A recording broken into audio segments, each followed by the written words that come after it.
अस्सलाम वालेकुम। आपका भाई आफ्ताब हुसैन और फार्म साफ़ी आप सबसे मुखातिब है। और मैंने आपसे पहले अर्ज़ की थी कि मैं आपके सामने कोई एक ऐसी शख्सियत को लाऊंगा आगे जो किसी तारुफ़ की मोहताज नहीं है।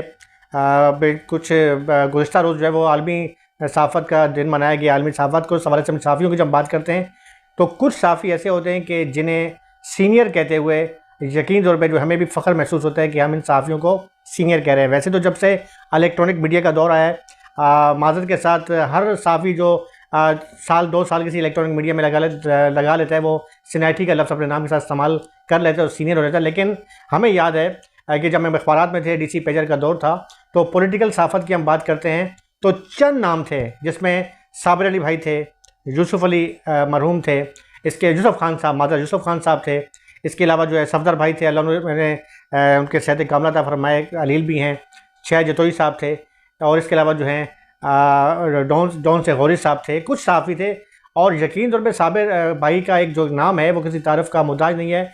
ये हमारी आम सहाफ़ी चैनल के लिए खुशबख्ती की बात है कि आज हमसे टेलीफोन लाइन पर हमारे साथ मौजूद हैं, हमारे उस्ताद भी हैं। और जब मैंने अपने सहाफ़ती करियर का आगाज़ किया था तो मुझे अच्छी तरह याद है कि नवाए वक्त में यूसुफ़ खान साहब ने मुझे साबिर भाई के पास भेजा था और कहा था कि साबिर भाई से आप मिलें। वो अलग बात है कि मेरी किस्मत वहाँ में कौमी अखबार में नहीं थी और मेरी जॉब जो है SM शकील जो साबिक ब्यूरो चीफ़ थे ARY के, वहाँ लग गई और मैं आज आपके सामने हूँ। लेकिन बहरहाल साबिर भाई की मैं बहुत कदर करता हूँ। साबिर भाई इस वक्त टेलीफोन लाइन पर हमारे मौजूद हैं, उनसे हम खरी सच्ची और बहुत सी बातें करेंगे और उम्मीद है वो आपको पसंद भी आएंगी। कुछ सियासी वाले से बात करेंगे, सहाफ़ती वाले से बात करेंगे और मैं आपसे आप यकीन तो जो मेरे जितने व्यूवर्स हैं आपको ये मेरा ब्लॉग पसंद आएगा। आज से सब्सक्राइब करेंगे और लाइक करेंगे। अस्सलाम वालेकुम उस्ताद मोहतरम साबिर भाई। वालेकुम अस्सलाम आफ्ताब साहब, कैसे मिजाज हैं आपके? जी अल्लाह का शुक्र। साबिर भाई मैं आपका जिक्र कर रहा था और यकीन तौर पे हम तो तबले मकतब हैं सहाफ़त के और आपके हो, हम अरसे रात से देख रहे हैं जब कौमी अखबार में माशाल्लाह आज कौमी अखबार जिस मकाम पर है उसके पीछे आपका बहुत बड़ा हाथ है। और एक आपका एक पॉलिटिकल सहाफ़त की हम बात करते हैं तो एक आपका बहुत बड़ा नाम है। आपने कराची के तमाम निशेब फराज देखे हैं, सियासी शख्सियात पे आपके इंसाइक्लोपीडिया हैं, यानी अब उन साथियों से आपको शुमार होता है कि आपको किसी को कहने की या फ़ोन की जरूरत नहीं, आपके दिमाग में इतनी इंसाइक्लोपीडिया है कि सिर्फ आप इस्तेमाल करें और आप जो है उसका सीधी आपने निकालनी है दिमाग से और आप सामने बोलना शुरू करें। लेकिन साबिर भाई सबसे पहले तो ये करूँगा, आपका शुक्रिया कि आपने हमें टाइम दिया। इस वक्त जो मैं कराची की सियासत पर ज़्यादा बात करता हूँ कि जो कराची की सियासत आप गुज़िश्ता जो सियासत जो कराची की चल रही है, आप क्या देख रहे हैं कि क्या कराची का जो है फ्यूचर है, कोई बेहतर होने वाला है? तमाम सियासी तंजीमों की बात करूंगा कि किस तरफ शहरी जो बड़े परेशान हैं, आपको सड़कों के टूट फूट के शिकार हैं, हर शहरी परेशान है, रोजगार नहीं मिल रहा, क्या कहेंगे सवाल से आप? आफ्ताब साहब, पहले तो आपका बहुत बहुत शुक्रिया कि आपने मतलब है कि मुझ नाचीज को बहुत बड़ा पेश करने की कोशिश की है। मैं तो बिल्कुल आपकी तरह आम सहाफ़ी से भी ज़्यादा आम सहाफ़ी हूँ। नहीं, आप उस्ताद हैं, हमारे उस्ताद और नहीं खैर, ये आपकी मोहब्बत है और आपने बहरहाल हमें याद किया तो हर तरह से हाजिर हो। माशाल्लाह आपके ब्लॉग भी बिल्कुल नज़र से गुजरते हैं और बहुत ज़बरदस्त। आप कम से कम कराची की सियासत पर थोड़ा आपने फोकस किया हुआ, बहुत अच्छे आप ब्लॉग कर रहे हैं। और ज़ाहिर है कि हम और आप फील्ड में रहते हैं एज ए रिपोर्टर और हर जगह हमारी आपकी मुलाकात भी रहती है किसी न किसी इवेंट पे। तो आपका सवाल कराची की सियासत के हवाले से है कि जी कराची के जो ग़ालिबन आप यही मालूम करना चाह रहे हैं ना कि कराची में जो मसाइल हैं, बेरोज़गारी है और जो मतलब लोगों की कोई किसी तरह की उनकी कहीं कोई सियासी लीडरशिप जो है उन्हें वो मैसर नहीं है सर। बिल्कुल ऐसा ही है जी। तो वो जाहिर है कि इस वक्त बल्कि ये तो अब आम बात हो गई कि कराची जो है वो लावारिस हो चुका है। और लावारिस जो है वो एक तो लीडरशिप के एतबार से लावारिस हो चुका है, कराची का कोई वाली वारिस नहीं है। उस हवाले से भी कि कोई कराची के लोगों के या कराची के शहरियों के जो जख्म हैं उन पे कोई मरहम रख सके, उन्हें उनकी कोई दाद रसी कर सके, तो कोई दाद रसी करने वाला नहीं है। तो इस वक्त बिल्कुल कराची के जो लोग हैं वो अपने आप को बिल्कुल लावारिसी समझते हैं और उनका वाकईतन कोई वाली वारिस है नहीं। और लीडरशिप जो है वो बुनियादी चीज होती है किसी भी मतलब आवाम को जो है तो मसाइल हल करने के हवाले से, उनकी दिलजोई करने के हवाले से, उनकी दाद रसी करने के हवाले से, तो ऐसी कोई लीडरशिप अब जो है वो मैसर नहीं है कराची के शहरियों को समझ। बिल्कुल ऐसा ही है। जी। तो साबिर भाई ये बताएं, देखिए आपने आपके तकरीबन शायद ही कोई ऐसा सियासतदान हो जिससे आपकी मुलाकात में ना हुई हो। नवाज शरीफ को देख लें, मोहतरमा बेनजीर भुट्टो को देख लें, डॉक्टर शहीदुबाद साहब गवर्नर से, इसके अलावा एमक्यूएम के तमाम जो है लीडरान से आपकी जो है बिलमुशाफा मुलाकातें रही और बहुत अच्छी मुलाकातें आपकी रही। एक तो ये बताएं कि जो कराची की जो सियासी इस वक्त सोच रहे देखें, बात घूम फिर के फिर वो आ जाती है कि कराची की हम शहरी सियासत की बात करते हैं तो उससे आप एमक्यूएम को अलग नहीं कर सकते। एमक्यूएम और कराची की सियासत लाजिम और मजलूम है, खासतौर पर शहरी इलाके हैं, चाहे वो कराची है, चाहे वो हैदराबाद है, चाहे सक्कर है। तो क्या देख रहे हैं कि इस वक्त जो हमारी बहुत बड़ी अक्सरियत है उर्दू स्पीकिंग, जो हमारे भाई है नौजवान, कोई फूड पार्लर चला रहा है, कोई जो है वो वहाँ पे जो है वो राइडर बना हुआ है, नौकरियों के दरवाजे बंद हैं। तो क्या देख रहे हैं इस सब की जो एमक्यूएम पाकिस्तान है या जो एमक्यूएम की जो क़यादत है, वो आप क्या समझ रहे हैं कि कोई इनको रोजगार मुहैया कर पाएगी? देखिए, गुज़िश्ता 16-17 साल से सूबा सिंध में पाकिस्तान पीपल्स पार्टी की मुसलसल हुकूमत है। अगर बीच में एक 3 महीने आई है तो वो पाकिस्तान पीपल्स पार्टी की नॉमिनेटेड आई है। तो हम मतलब ये कह सकते हैं, बल्कि बिल्कुल ये यकीनी बात, 16-17 साल जो भी ये अरसा है पूरा, तो इस पूरे अरसे में कराची के शहरियों की, बल्कि सिंध के शहरी इलाकों, जिसमें ज़ाहिर है कराची एक तो ये कि मुल्क का सबसे बड़ा शहर है, इंटरनेशनल सिटी है, लेकिन सिंध का जो बड़ा शहर है वो हैदराबाद ही है। और फिर जो सिंध के शहरी इलाके हैं तो उनकी कहीं कोई नुमाइंदगी नहीं है। अगर आप मतलब ज़ाहिरी तौर पर देखें तो जी वो पार्लियामेंट में नुमाइंदगी है, इलेक्शन हो गए, उसमें लोग जीत गए, लेकिन लोग सिर्फ यानी है कि किस तरह इलेक्शन जीते हैं वो भी आपको पता है, बल्कि सब दुनिया को पता है, लेकिन जो दिलों को जीतने का मामला है वो कहीं भी नहीं है।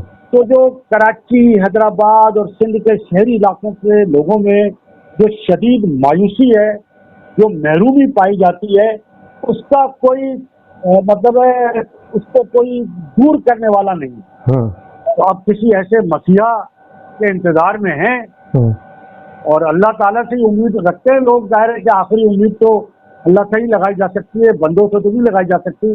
तो कोई अब तो ऐसा कोई मसीहा आए जो मतलब है, ये जो मजलूम है, जो जिसे कहते हैं कि लावारिस हो चुके हैं और लीडरशिप से महरूम हो चुके हैं, तो उनके सर पे वाकई कोई हाथ रखे, उनके जख्मों पे मरहम रखे। और वो जो 17 साल से जो एक नौकरी नहीं मिली, एक सिंगल नौकरी किसी को, तो वो कम अज कम किसी को मिल सके। देखिए, एमक्यूएम मौजूद तो है, लेकिन वो एमक्यूएम जो है वो एमक्यूएम उसको एक यूं कहना चाहिए कि बस एक रिवायती या यूं कहने के वजूद की हद तक है कि एक पार्टी एक है, लेकिन उसकी आवाम में जड़ें नहीं है।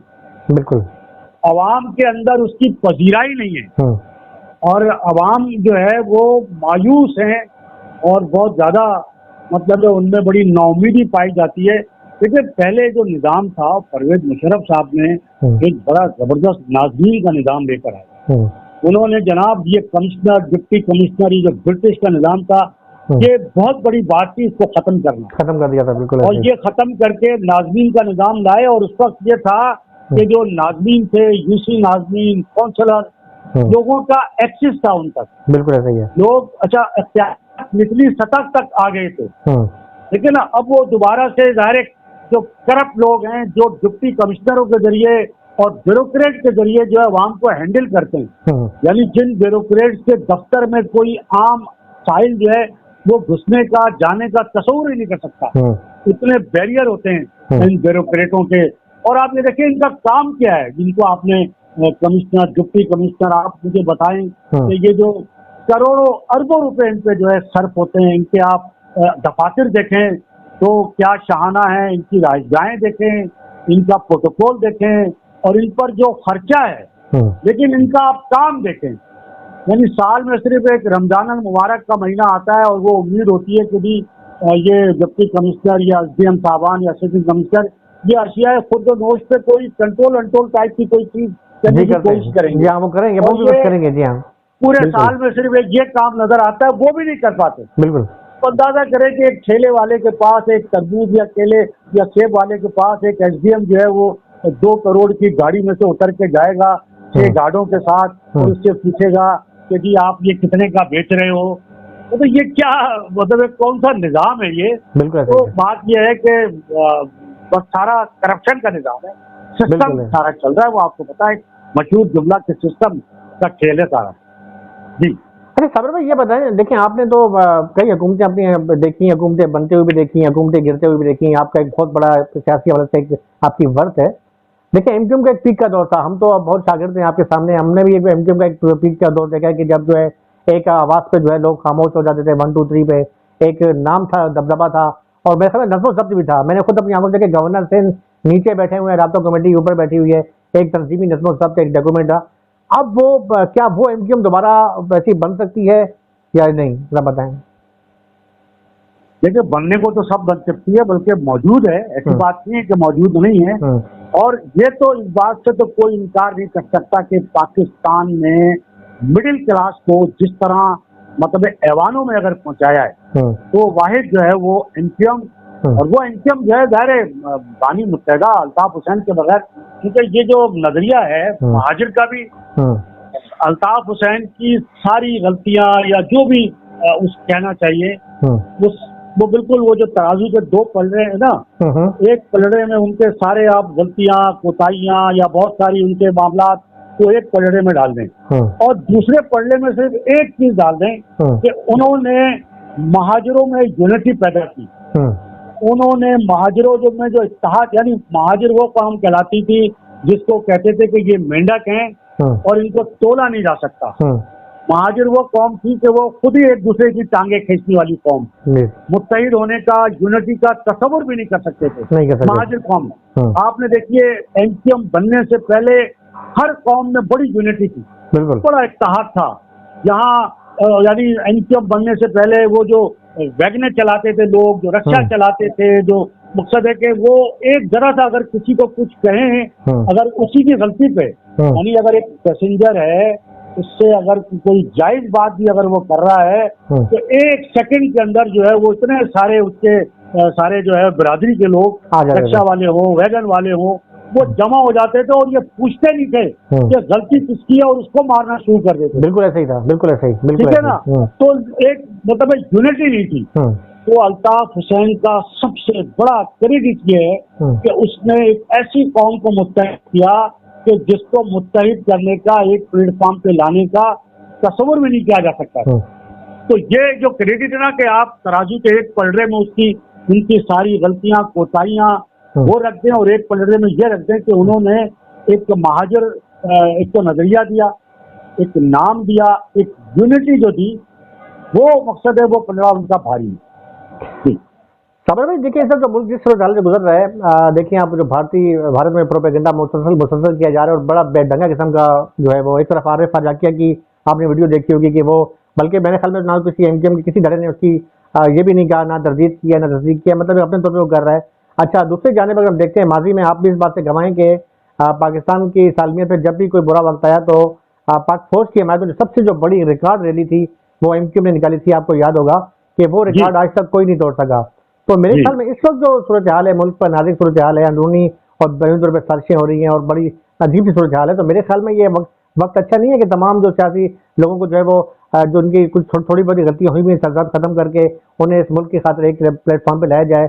मेरे ख्याल में बानी एमक्यूएम ने भी जो है कई बार कहा है कि इस मसले को अब खत्म करें और जो है वो कौमी धारे में आना चाहते हैं। महाजिर और जवान तो कोई भी मेरे ख्याल में गद्दार नहीं है मुल्क की, आज तक उन्होंने कोई ना पाकिस्तान के खिलाफ बात की, ना उन्होंने कोई इस्तेहसाल अंगेज टैगिंग की, वो भी वतन है पाकिस्तान से मोहब्बत करने वाले। तो आप सीनियर साफी हैं, आप क्या कहेंगे इस हवाले से?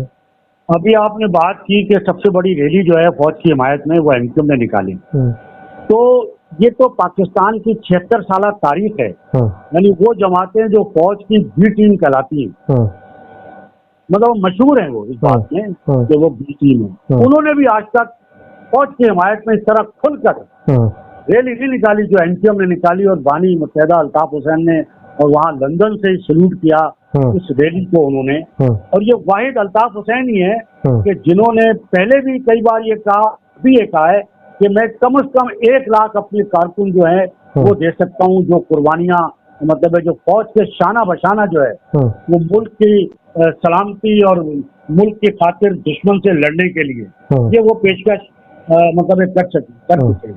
और आप ये देखिए कि यानी एनसीएम ने जो काम किया, जब जलजला आया और मुस्तफा कमाल साहब उस वक्त नाज़िम बने थे, तो वो अभी उन्होंने हलफ भी उठाया था, तो उन्होंने सबसे पहला काम ये पूरी एनसीएम जो जितने जिम्मेदार थे वो सब बाकायदा आज़ाद कश्मीर और जो जितने भी बालाई इलाके हैं और जितना काम किया, जितनी मतलब है खिदमत, और इससे पहले पाकिस्तान में रह के भी जो उनकी एक KKF है, जो खिदमत खल्क कमेटी है, वो चंदा जरूर जमा करते थे। जाहिर है चंदा तो कौन सी जमात है जो जमा नहीं करती है, कोई एक पाकिस्तान में जमात बता दें क्या नाम है, जो खरबों चंदे और उनकी जायदादें और उनके दफातर आप देखें, उनके सेक्रेटेरिएट देखें और उनके अरबों रुपए की, और वो बाकायदा बड़े बड़े बिजनेसमैनों ने उनको डोनेट किए हैं।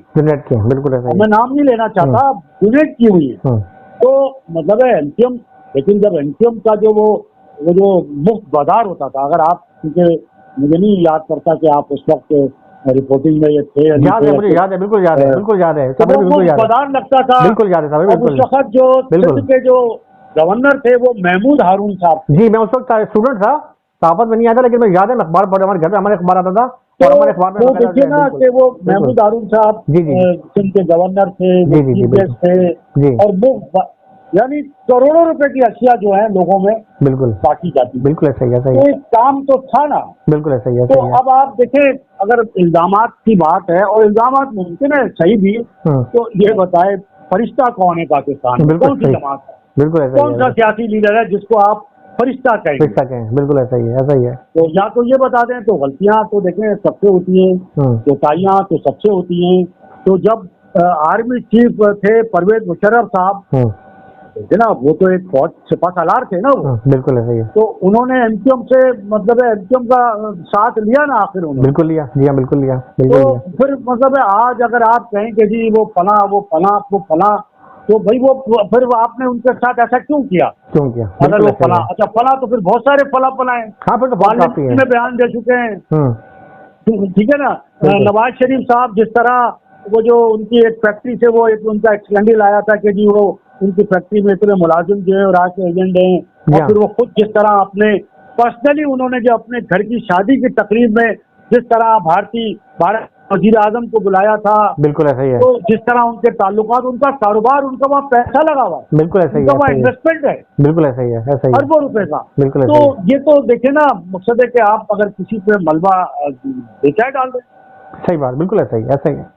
अच्छा साबिर भाई, आखिरी सवाल में ये है, मैं मजीद भी इंशाल्लाह कोशिश करूंगा आपको जो ब्लॉग मिलूंगा कि देखें आलमी सहाफत का दिन मनाया गया, क्या कैसा देखते हैं आप? तो माशाल्लाह डीसी पहले से भी पहले के दौर के आप साफ़ी हैं, और आपके बड़ी दफ्तर से मौजूदा जो साफ़ी है, आजकल जो नई नस्ल है जो हमारे माशाल्लाह आते हैं इलेक्ट्रॉनिक मीडिया में आते हैं, मैं अक्सर कहता हूँ, सीनियर कहते थे कि आपने अगर आप इलेक्ट्रॉनिक मीडिया में तो कम अज़ कम आप 3 साल किसी अखबार में गुजारे हैं, आपको पता हो कि डबल कालम क्या है, 3 कालम क्या है, बॉक्स कैसे बनता है, इदारिया क्या होता है। लेकिन आजकल माशाल्लाह साफ़ी बनते हैं और डायरेक्ट वो इलेक्ट्रॉनिक मीडिया में जाते हैं और सीनियरिटी की उस पर भी फायद हो जाते हैं।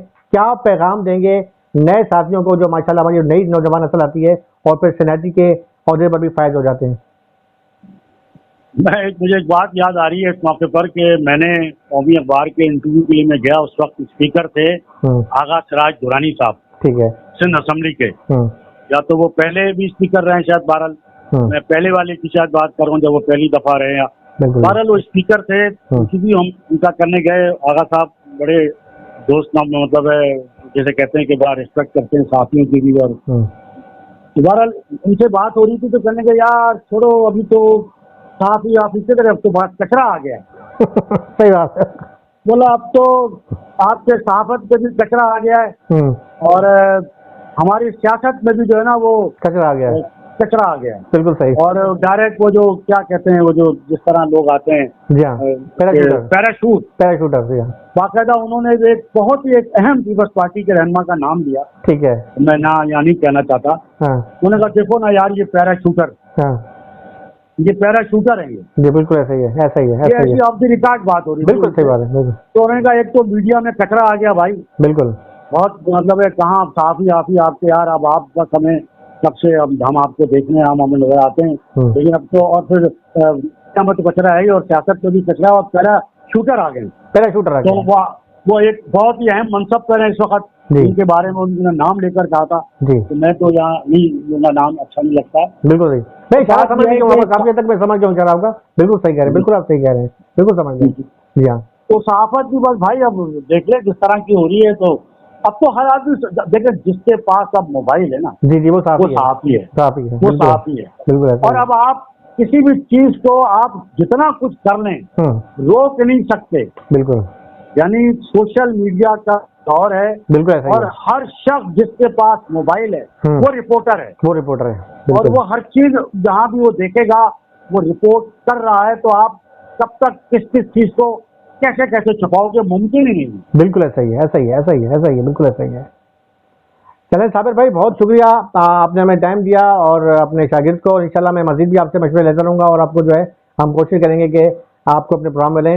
अल्लाह ताला आपको सलामत रखे, और आप जैसे जो बुजुर्ग साफ़ी हैं उनका साया हम जैसे नौमौलूद साफ़ियों पर कायम रखे। आपका बहुत बहुत शुक्रिया साबिर भाई। नहीं, आफ्ताब साहब आपका भी बहुत शुक्रिया, अल्लाह पाक आपको खुश रखे और आपको मजीद कामयाबियाँ दे आपको। ये थे साबिर भाई, आपसे बड़ी खरी सच्ची बातें की, और साबिर भाई जो हैं बड़े पुराने साफ़ी हैं, और जो उन्होंने बातें की हैं मेरे ख्याल में, मैं अब उन बातों को दोहराऊंगा नहीं, लेकिन मेरे ख्याल में एक तोल के रख दिया तराजू में कि हक़ाइक़ और जो असल में जो साफ़ी कहते हैं कि असल साफ़ी का काम ही है कि बिल्कुल हक़ गोई की बात करे, और वही साबिर भाई, और साबिर भाई जैसे तमाम जो सीनियर साफ़ी हैं जिन्होंने अपनी ज़िंदगियाँ गुजार दी इस फील्ड के अंदर, यही लोग असल सरमाए हैं बनिस्बत उनके कि जो आजकल पैराशूटर आ जाते हैं या मुख्तलिफ मिनिस्टरों के जो है PRO बन के, या जो है सियासी सरसों की बुनियाद पर जो है वो साफ़ी तो बन जाते हैं, लेकिन शायद उनके कलम में वो ताकत नहीं होती है जो इन सीनियर्स की होती है। बहरहाल कराची के हवाले से बात हुई, उन्होंने MKM के हवाले से भी बात की, खुलकर बातें की, बहुत सी बातें निशावात की है, और उनको दोहराना मेरे मुनासिब नहीं है, आप तो उनकी ज़बानी सुना, और मुझे उम्मीद करता हूँ कि आपको ये जो मेरा व्लॉग था पसंद आया होगा। मेरे कैमरामैन और मेरे प्रोड्यूसर हारिस सिद्दीकी और मेरी जो पूरी कैमरामैन टीम है, उनका साथ जो है मैं आपका शुक्रिया भी अदा करता हूँ, और दुआ गूँ आपके लिए, और मेरी हौसला अफजाई के लिए मेरे चैनल को सब्सक्राइब करें, लाइक करें, ये इसी से आपकी जो है मेरी हौसला अफजाई होती है। अपने भाई आफ्ताब हुसैन और फ़ाहम साफ़ी और मेरे प्रोड्यूसर हारिस सिद्दीकी को इजाज़त दें। अल्लाह हाफ़िज़। पाकिस्तान जिंदाबाद।